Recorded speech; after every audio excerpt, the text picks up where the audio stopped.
নিজের বাড়িঘর সুন্দর বানানোর ইচ্ছে সকলেরই থাকে, কিন্তু সব থেকে বেশি প্রবলেম হয় বাজেটের। আর আমাদের মিডল ক্লাস ফ্যামিলিতে বাজেটটা একটা মেন ইস্যু।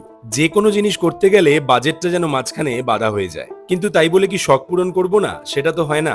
আমাদের রান্নাঘরটাও নর্মাল রান্নাঘরের মতনই ছিল। মা বলল এটাকে মডিউলার কিচেন বানা। এবার মডিউলার কিচেন চারিদিকে খোঁজ নিয়ে দেখলাম 1.5 লাখ, 2 লাখ, 2.5 লাখ টাকার নিচে নাকি মডিউলার কিচেন হয়ই না।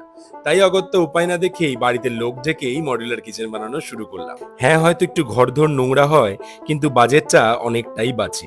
বড় বড় কোম্পানি থেকে যা বাজেট দিয়েছিল তার হাফের হাফ দামেই আমার এই মডিউলার কিচেন পুরোপুরি বানিয়ে কমপ্লিট। ওই 10 থেকে 15 দিন মতন সময় লেগেছে। বাড়ির ছাদেই সব জিনিসপত্র তৈরি করে এই মডিউলার কিচেনটা বানিয়েছি। কালারটা আমার বউ চয়েস করেছিল।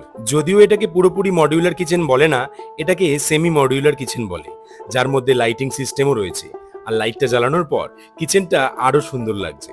এরকম অল্প অল্প করে নিজের শখ পূরণ করা যায়, নিজের ইচ্ছেগুলোকে পূরণ করা যায়। এবার তোমরাই গেস করে কমেন্ট করো এই মডিউলার কিচেনটা বানাতে ঠিক কত টাকা খরচা হয়েছে।